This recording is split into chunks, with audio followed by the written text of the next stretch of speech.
Welcome to Brainfluence. I'm Roger Dooley. One of my favorite kinds of marketing is nonprofit marketing.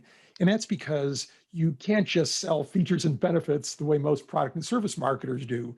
Instead, you are encouraging your donors or volunteers to engage in what is essentially an irrational behavior. There's no tangible benefit from making a donation or volunteering for an organization, but still, just about everybody does that at times. So joining us today is Tim Kachuriak, who's going to explain a little bit both about why people donate and then also what he's learned from actually researching how various organizations solicit donations. Tim, welcome to the show. Roger, great to be here. Thanks for having me. Great. Well, Tim, first explain what it is that you do. Sure. So NextAfter is really three things. We're a fundraising research lab, we're a consultancy, and we're a training institute. And I'll explain a little bit about how each of those three different pieces work. In our fundraising research lab, we do two kinds of research, both forensic research, where we're looking and analyzing large amounts of data across the nonprofit sector. And what we're looking for in the data is patterns that lead to opportunities to really unlock greater digital fundraising performance. And the way that we do that is by doing these mystery donor studies. So very simply, we'll go out and we'll subscribe to hundreds of different organizations at the same time. We'll monitor everything they send us, every email, every voicemail, every text mail. I've got boxes of direct mail stacked up to the ceiling in our storage room here. And then we analyze those pieces of correspondence and we wait for the organizations to ask us to make a financial gift. And when we do, we respond by giving a gift as small as $20, as large as $5,000. And then we continue to monitor how these charities communicate with us once we've crossed from being a casual visitor to subscriber to donor. And Roger, it is absolutely fascinating. What's really interesting is just how varied the communication is from organization to organization. And when we do these mystery donor studies, what I'm always interested in is I can have two organizations that are very similar in terms of their size, their scope, their area of focus, and they've got two radically different communication practices. So when we see that, we say, okay, if organization A is doing one thing and organization B is doing something completely different, how do we know what works best? What's going to actually generate the best results? So we take some of the most interesting insights we glean from the mystery donor studies, and we use it to power the other kind of research we do, which is more applied research, where we're testing, we're running experiments online because, you know, the web is the greatest behavioral laboratory that's ever existed. We could launch two different versions of the same different appeal and see what actually truly works. So we've documented about 2,500 different experiments across a whole range of different online communication vehicles. And we're starting to just scratch the surface about what works at inspiring people to give. Yeah, well, Jim, you know, it sounds a little bit like my friend Peter Ramsey, who has done something like that in the banking industry, where as a study that was, I found particularly brutal, but yours sounds pretty brutal too. He signed up for a new account at 12 different banks and financial institutions, and then engaged in a variety of transactions like transferring money, making deposits and such. And documented every aspect of the experience and then compared them. And like you, he found just startling differences between organizations, even though they're all providing the same basic service. There were huge differences in their processes, how long it took to get an account operational. I mean, the best banks were doing it in 2 days. The worst was in something like 35 business days. That's a month and a half of real time. And, you know, then organizations wonder, well, you know, why aren't we doing that well? So, but before I want to get into some of the details of what you've learned from these various studies, Tim. But explain your reasoning as to why people donate, or, you know, why do people engage in this behavior at all? Well, as you mentioned in the introduction, it's a very irrational behavior. On paper, it doesn't make sense. I'm going to give my money, and the benefit's really going to be experienced by somebody else that I may never meet or interact with. So it doesn't make sense, which means that there's some sort of deeper motivation inside of all of us. And there's a lot of really interesting research that's being conducted on compassion.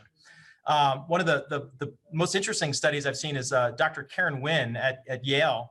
She does this thing called the Baby Lab, and she does experimentation and research with infant children. So they have zero capacity for language. They're under 18 months old. And what she's finding is that compassion seems to be something that's hardwired inside of us, right? This whole idea of connectedness and trust and relationship and really caring for other people is something that's almost innate inside of us. So what are the reasons why people give? We're not quite sure yet, but it seems to be something that's deeply rooted in what makes us human. Mhm.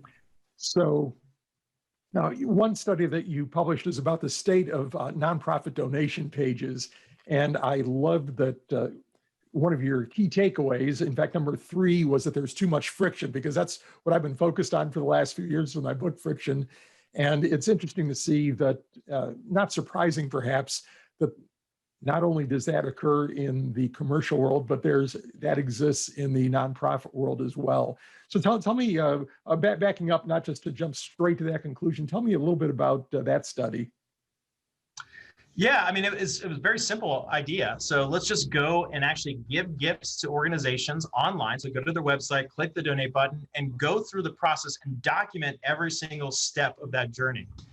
And it's probably not too surprising, but friction is an epidemic in the nonprofit space.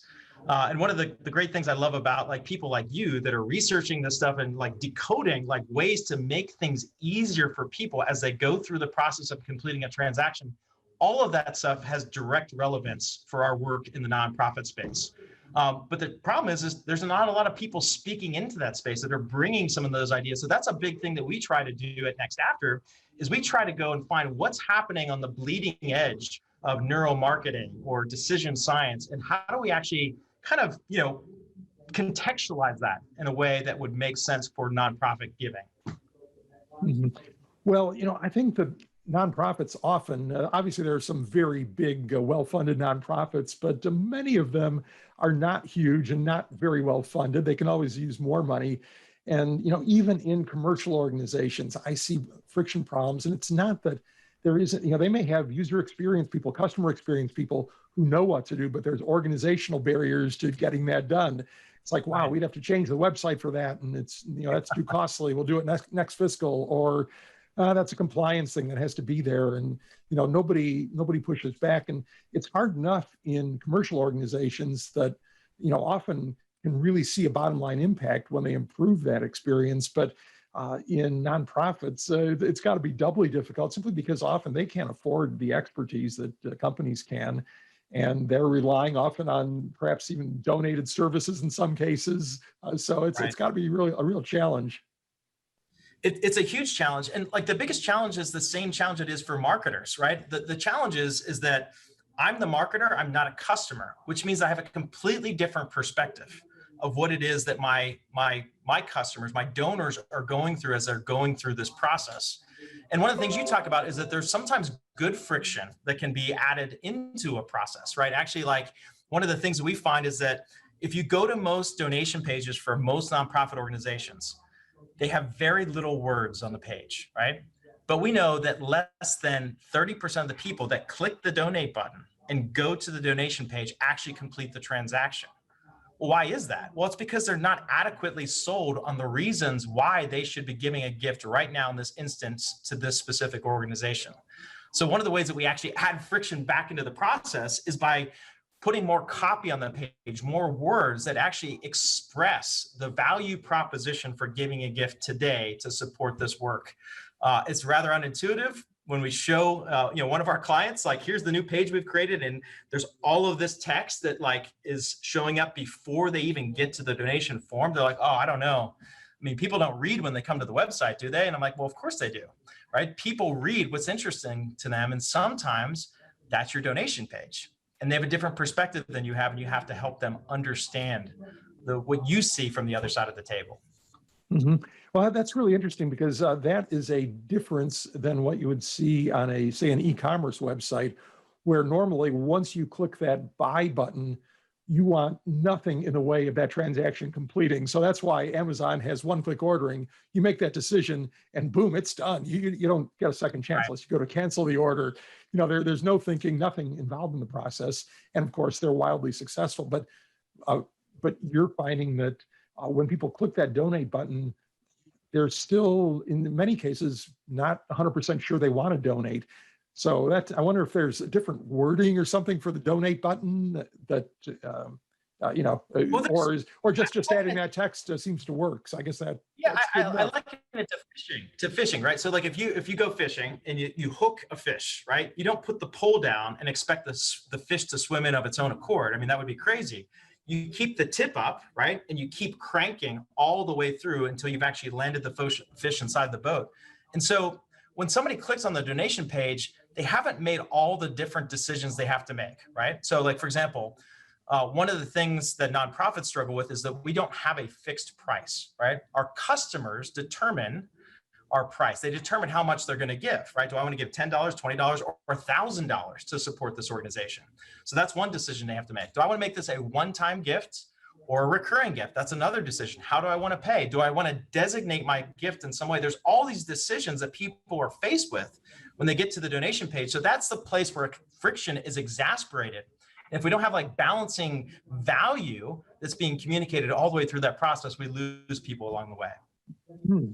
Yeah, that's interesting. So I guess one of the things that I've written about in the past is anchoring, where people are influenced by the first number they see. So it's pretty common for nonprofits to have levels of donation, and the very first one is 5,000, even though their average donor is somewhere in the $50 range or something, because that ends up, increasing the average donation, or does it? What if you tested different anchors and different ordering? You start with I've always advocated starting with a big number for that anchoring effect, as opposed to starting with $50 or starting with $10, $50, and working your way up to the big numbers. So I'm curious what insights you have on that from your tests.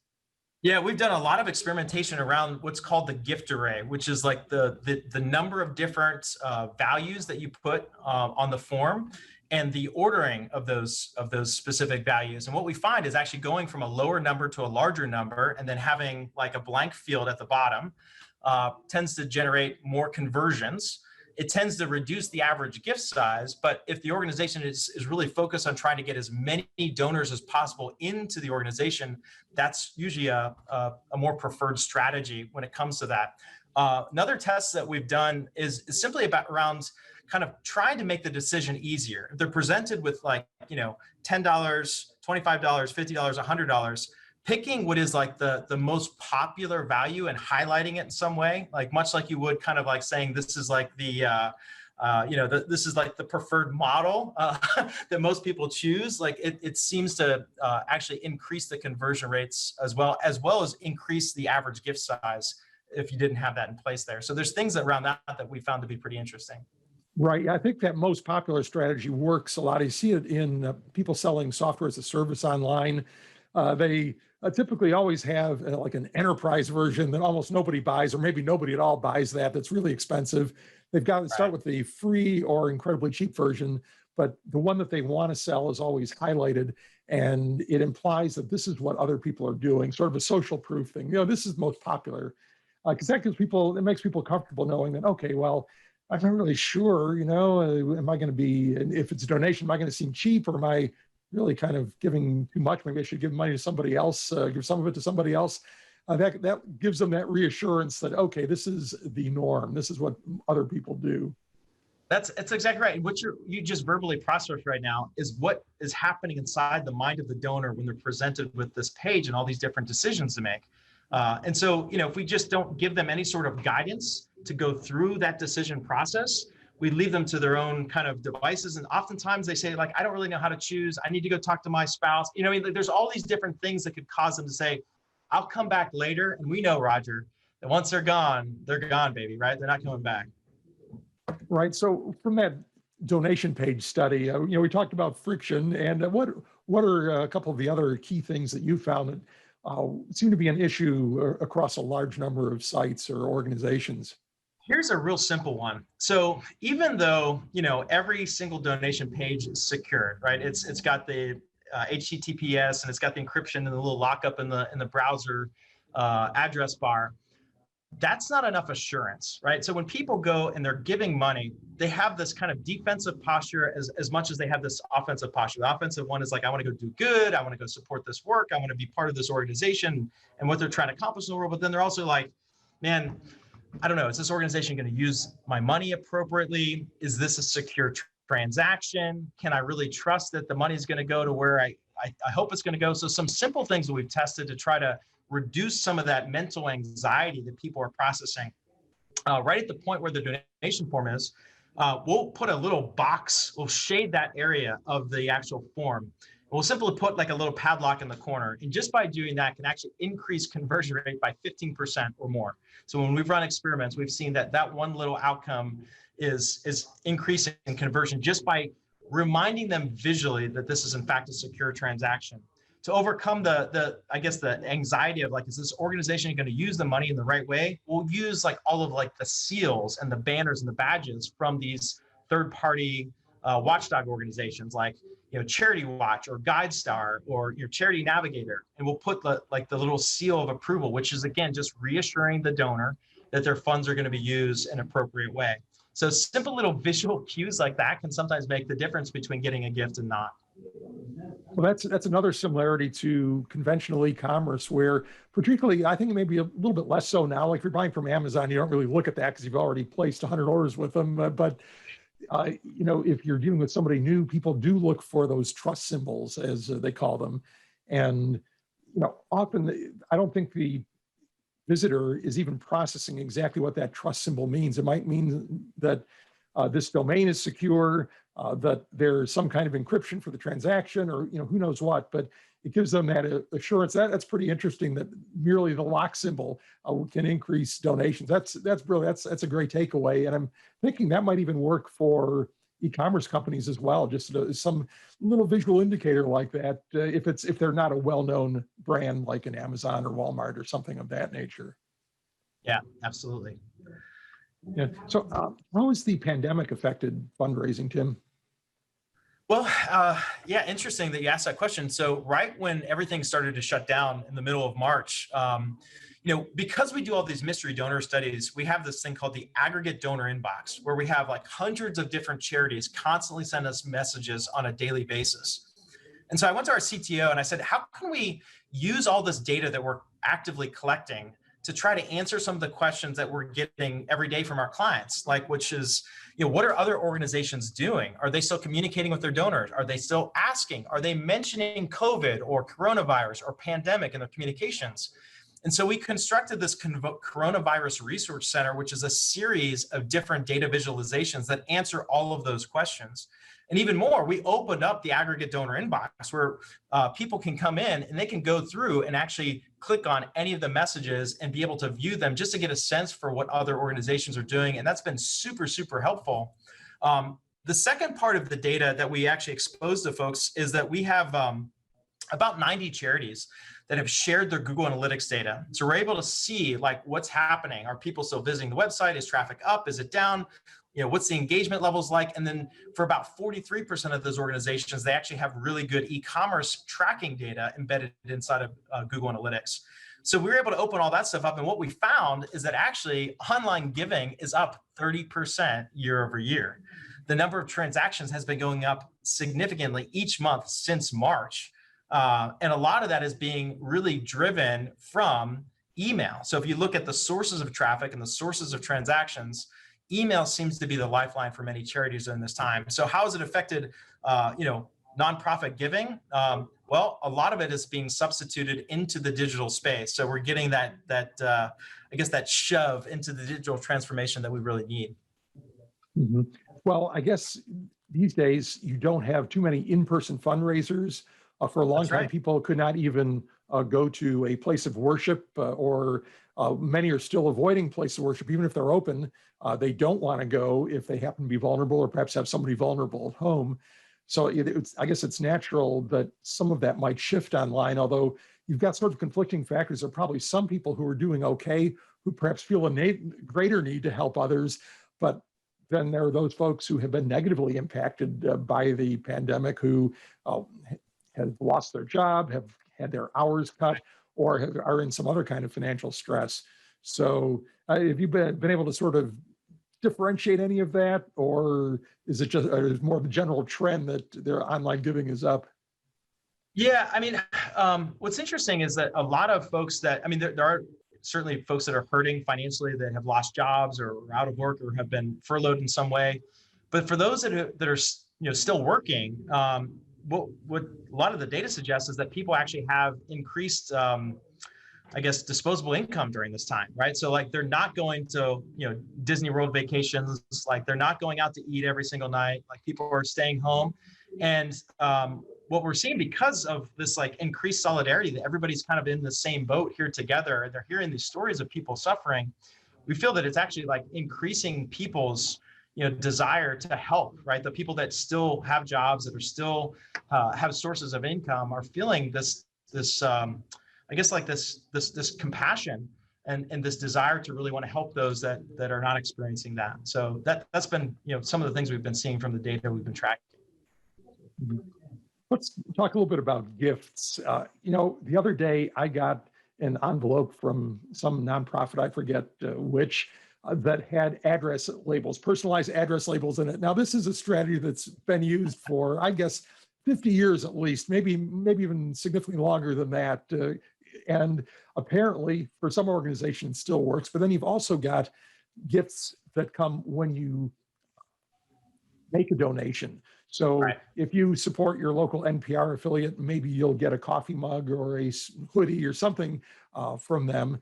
I'm curious, what is your take on gifts? The first kind establishes reciprocity, reciprocation, where they give you something you didn't expect, those address labels. And now I think at least some people, the science shows that people feel more obligated if someone has done something for them in an unsolicited way, where they're not saying, I'm going to give you X if you do Y for me, the way the NPR gifts work. So I'm curious, what's your take on the two kinds of donations? And do you have any interesting findings from your research? Yeah, absolutely. Reciprocity is a very, very powerful opportunity, especially as it relates to digital fundraising, digital marketing. So one of the things that we like to encourage the groups that we work with to do is to say, what content do you have that you could repackage, repurpose, turn into something that represents significant value to the people that would be your likely online donors? So what could that be? That could be in the form of like an ebook. It could be in the form of like an online course. It could be in the form of like a personal self-assessment. But the idea is the content that they provide gets to enable the potential donor to experience the value proposition of the organization first, and then they're able to have an opportunity to give after the fact. So, I've got a great example of how this works. And, since we're both in Texas, I'll use a Texas example. Years ago, I was working with the Texas State Historical Association. I've seen in some of your talks, you mentioned how like people in Texas love Texas, right? And so one of the resources that the Texas State Historical Association publishes is this Texas Almanac. So every 2 years, it's this big phone book size book with everything about Texas, right? And they would offer that as a follow-up premium for somebody that became a member of their association. So if you become a member at a certain level, you'll get this big phone book thing sent in the mail. And I was in their offices one day, and I was looking around, and I saw this CD case, and it was a Texas Almanac on CD-ROM. I said, what's a CD-ROM, man? And they're like, oh yeah, you put that in your computer, ha ha ha. But I was like, oh, what do you do with these things? They're like, well, we sell them. I said, okay, cool. How much does it cost? It's $19.99. Okay, great. How many have you sold in like the past, say, 12 months? 15 units. Okay, so that's about $300 in revenue. And I said, okay, I've got a crazy idea. I want to take the contents that's on this CD-ROM. I want to put it on your website and make it available to people for free, but they had to give us their name and email address first.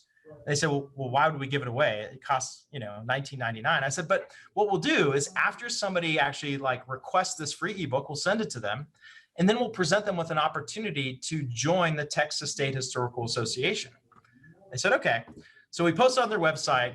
In the first month, they had 17,000 people that signed up to get that free ebook.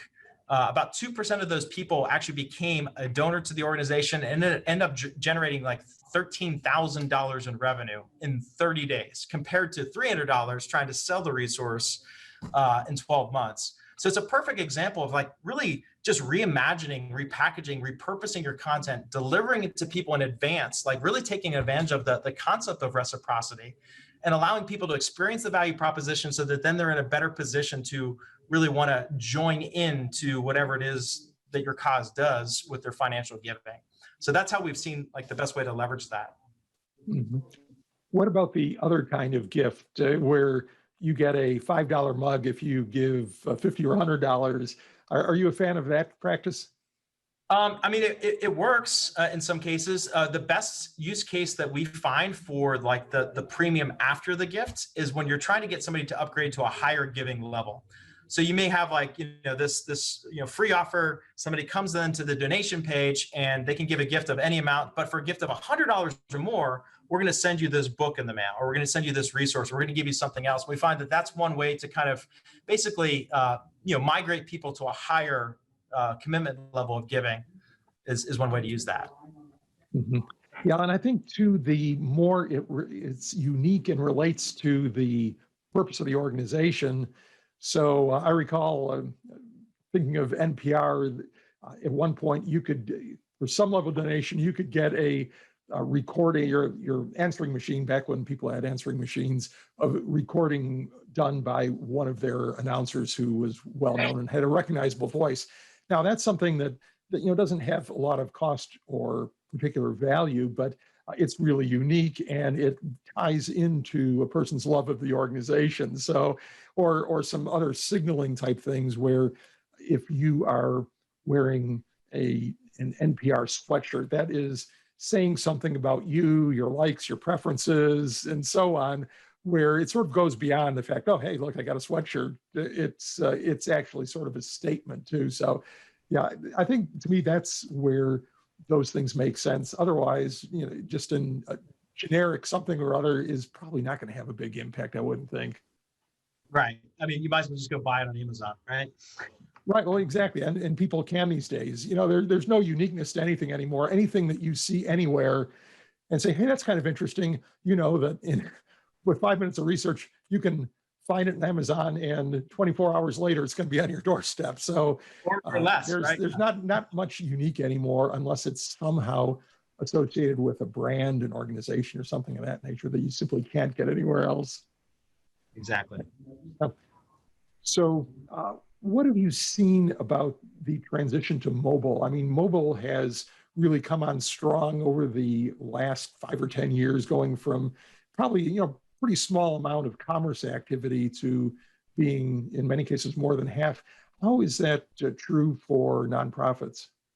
Yeah, for most nonprofit organizations, like the ideal giving generation is kind of like the boomers and above, right? So these are folks that are, a little bit older, and they may not be as. Yeah, be careful there, Tim. I'm trying to choose my. But they typically are not as active on mobile commerce than like some of the younger generations. So we still see that that's lagging behind. Probably about 70% of transactions still occur on desktop compared to mobile. But that's up from 5%, 6 or 7 years ago. So it is rapidly increasing and at a pretty decent rate, but it's still not kind of like taken over yet. And there's still a lot of problems. Again, most nonprofit organizations have significant challenges with the mobile version, or like the responsive version of their donation page. Depending on what donation page software they use, like it may really kind of jigger the way that page looks, gives them less control. And some cases you lose some of those value claims or those third-party credibility indicators that would normally be there on the desktop. So we're working on that. That's something we're actively researching, but it's still an opportunity, I would say. Mm-hmm. Well, I can keep on going because this is such an interesting topic and conversation. Do you have any last thought? I loved your little tip about the lock near the donate button, or where they put in their payment information. Any other little tidbit like that you can give our audience? Here's a great one. So most of the dollars raised online happens through email appeals, right? So it's really still the only true direct response channel is email. And if you look at most nonprofit fundraising emails, they're very elaborately designed, HTML, graphics, images, a lot of stuff all over that. What we found, and we've run experiments like this with dozens of organizations. We've done it in different countries. We've done it in different languages. And what we continue to find is when we scrape away the marketing veneer, get rid of the images, get rid of the HTML, get rid of the graphics, the buttons, and even rewrite the copy, the plain text copy, so it sounds like coming from one person to another person. I mean, we'll see like 200-300% increases in the percentage of people that respond to the plain text version of the email versus the HTML version of the email. And it goes back to a principle that we found through all of our research as like a central unifying principle that people give to people, not to email machines, not to websites, not to direct mail letters. People give to people. And the more that we can humanize our communications, the more we can make it seem genuine, like one person to another person, the better responses we receive. Great. That is a wonderful tip, Tim. And let me remind our audience that we are speaking with Tim Kachuriak. And Tim, how can people find you and your ideas? Yeah, you can go to nextafter.com and all of our research, every single experiment we publish, it's all open source, it's all there available. Every mystery donor study we publish is all there. So go check us out if you're interested in the topic. And I'm sure you can dive headlong into the treasure trove of research that we've published and created. Great. Well, we will link there and to any other resources we mentioned on the show notes page at rogerdooley.com/podcast. And we will have audio, text, and video versions of this conversation there as well. Tim, thanks for being on the show. Thank you so much, Roger. It was great.